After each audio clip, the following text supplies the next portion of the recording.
Bom dia, pessoal, meu nome é Uber, estou aqui na obra, já tem um tempo já que eu não faço nenhum vídeo, mas a obra já está caminhando aqui. Os meus vídeos, eles são para falar sobre o custo da obra, né? Eu quero mostrar para vocês que quando o proprietário ele se envolve diretamente no custo da obra, é onde que está a possibilidade de haver a maior redução. Você contratar uma empresa ou você contratar uma pessoa e deixar na mão dela ali, ela vai tomar as decisões, mas talvez não tão preocupada assim com os custos quanto o proprietário, né? Então, a minha primeira decisão para controlar os custos dessa obra, que é, por exemplo, qual é a estrutura, como que essa casa será construída, que tipo de estrutura? Porque nós temos a estrutura convencional, que é aquilo que todo mundo conhece, quase todo mundo constrói dessa forma, e temos também outros tipos de método construtivo. Aquele que eu escolhi foi o método estrutural. E eu vou usar para isso o tijolo ecológico. Esse tijolo ecológico, ele torna a obra mais rápida. Se os pedreiros, mestres de obra foram experientes, né? Se forem inexperientes, demora um pouquinho mais, mas não tanto quanto uma obra convencional. Além disso, esse tijolo, ele possibilita outras economias em concreto e também em aço. Então tem muita vantagem em fazer a sua obra por alvenaria estrutural. A minha obra, se você for olhar o CUB, que é o custo unitário básico, está prevista para custar R$653 mil. No entanto, o CUB ele só mede a estrutura da casa. Ele, por exemplo, ele não está incluído nele muro, não está incluído nele, a própria fundação não está incluído no CUB. E este custo, como eu disse para vocês, da minha casa, que é uma casa que será de 240 metros quadrados, um terreno de 683 metros quadrados, está previsto que seja R$653 mil pelo CUB. Agora, como eu escolhi essa alvenaria por tijolo ecológico, o orçamento dele é que essa parte da obra fique em R$400 mil, o que possibilita esse 40% de economia, porque essa é uma decisão que eu tomei primeiramente. Antes de começar a obra, é necessário que você tome essa decisão. Porque às vezes as pessoas acham que só tem um tipo de construção. A pessoa é leiga, como eu era bastante leigo, né, quando eu comecei a pensar a fazer uma obra.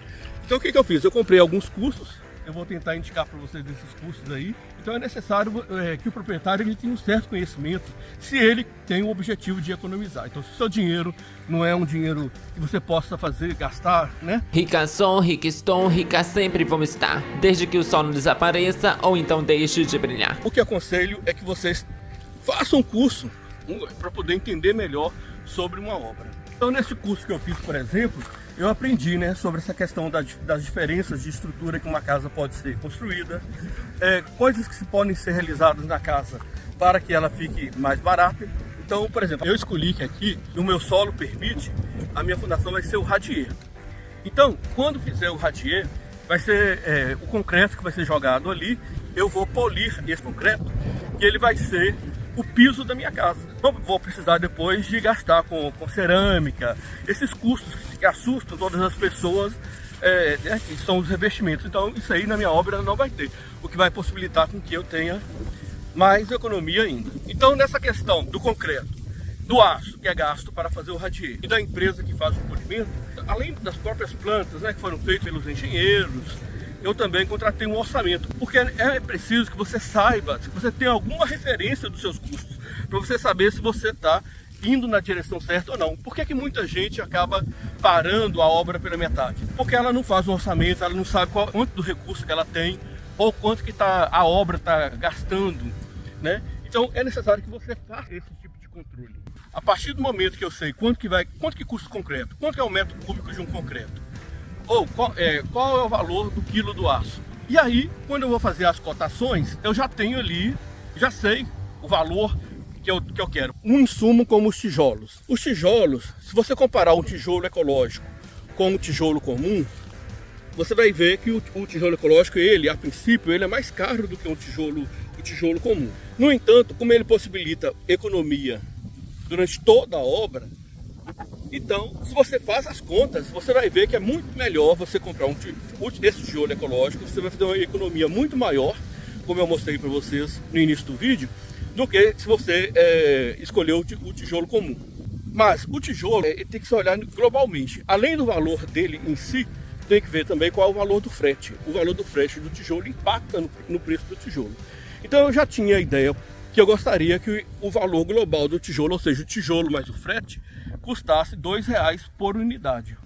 E aí, tendo isso como referência, eu comecei a fazer as minhas pesquisas até escolher aquele. E no final, o tijolo, ele ficou dentro do orçamento que eu tinha determinado. Juntamente com o frete, ele vai ficar em torno de R$1,79.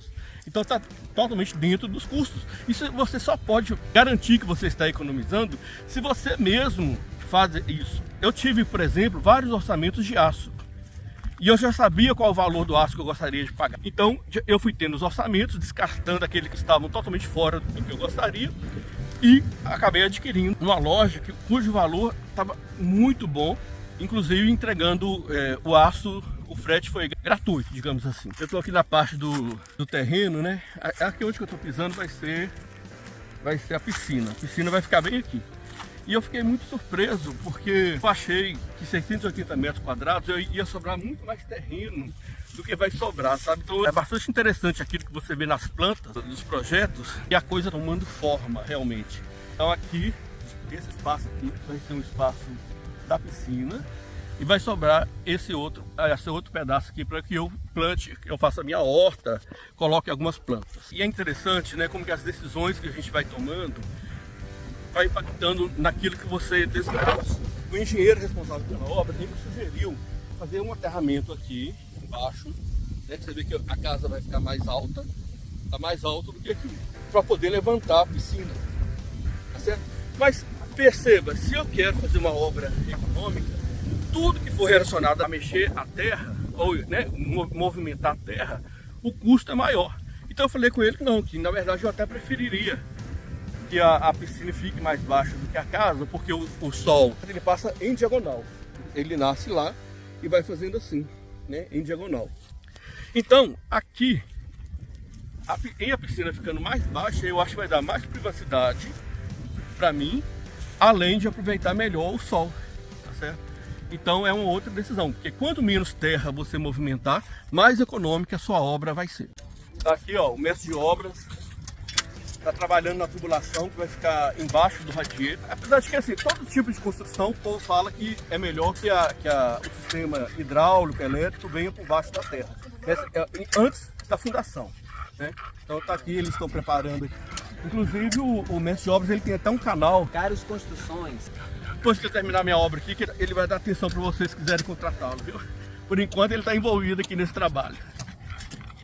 Então eu vou tentar colocar aqui para vocês os links dos cursos que eu fiz, indicar algumas coisas. E se vocês tiverem alguma dúvida, façam aí as perguntas nos comentários, que eu vou procurar responder, porque essa obra, eu estou nesse planejamento há muito tempo, há mais de um ano que eu estou nesse planejamento. Outra coisa que as pessoas pensam que uma casa ela surge a partir de um dia para a noite, assim que você decidiu, essa casa costuma ser levantada, mas não. Além do seu próprio planejamento, ainda tem os tempos da burocracia, tanto da prefeitura, no meu caso é uma casa financiada pelo banco, então tem a burocracia do banco também, então em todas as exigências. Então a casa ela não surge da noite para o dia. Então quando você faz um planejamento e demora o tempo que for necessário para esse planejamento, a casa ela vai sair muito mais rápido, de uma forma mais fluida. Tanto é que essa casa, eu estou planejando que ela seja construída em 6 meses, certo? Então vamos ver se a gente vai conseguir cumprir esse tempo que está previsto aí. E olha que dentro do planejamento ainda tem todo um espaço para acontecer imprevistos, como até mesmo já aconteceu, certo? Mas eu consegui resolver prontamente. E que imprevistos, eles têm que ser imprevistos. Eles não podem ser coisas cotidianas de uma obra que o povo chama de imprevisto, que na verdade não, é uma coisa totalmente prevista. Uma coisa que não pode faltar na sua obra é material. A obra não pode faltar material. Se falta material, isso não é imprevisto, tá certo? Porque você já tem que saber que material, quanto de material que você vai precisar em cada etapa da obra. Você já tem que fazer esse planejamento, justamente para que isso depois... estou aqui sem fazer nada porque não tem material. Planeje sua obra, estude, sabe o que você está fazendo, não deixe na mão de terceiros, porque o dinheiro é seu. Se você quer economizar numa obra, você tem que levar a sério isso. cada etapa, planejar, que hoje eu estou aqui prestes a fazer a fundação, é porque eu já tenho em mente, né, o que é que eu vou fazer, como construir a parede, o tipo de cobertura que eu vou colocar, o tipo de janela que vai ter ali. Então isso tudo já está decidido. Eu não posso tomar essas decisões aqui em cima da hora e muito menos comprar o material quando a obra já estiver acontecendo. Tudo tem que ser planejado para que seja adquirido na hora certa, com os melhores preços. O aço, se você compra ele com, por exemplo, 30 dias de antecedência, você pode comprar ele muito barato, ele montado. Então você vai à loja e fala, olha, eu quero que o aço venha montado. Quando você compra o aço montado, isso não vai ser feito na obra. Então é menos tempo que vai ser gasto na obra. E a diferença do preço compensa demais entre o aço solto e o aço montado. Mas você só consegue fazer isso se você planejar. Se você comprar o aço com 30 dias de antecedência. E vai agilizar a sua obra. Então, gente, é isso. Eu estou aqui para ajudar vocês. Também, no próprio vídeo, quando eu vou expondo para vocês as coisas, eu fico repensando os passos que eu tomei, se é isso mesmo. E então é uma ajuda de mão dupla, né? Espero que vocês curtam o vídeo e podem me fazer as perguntas aí, que eu estou aqui para responder vocês. Até uma próxima, um grande abraço.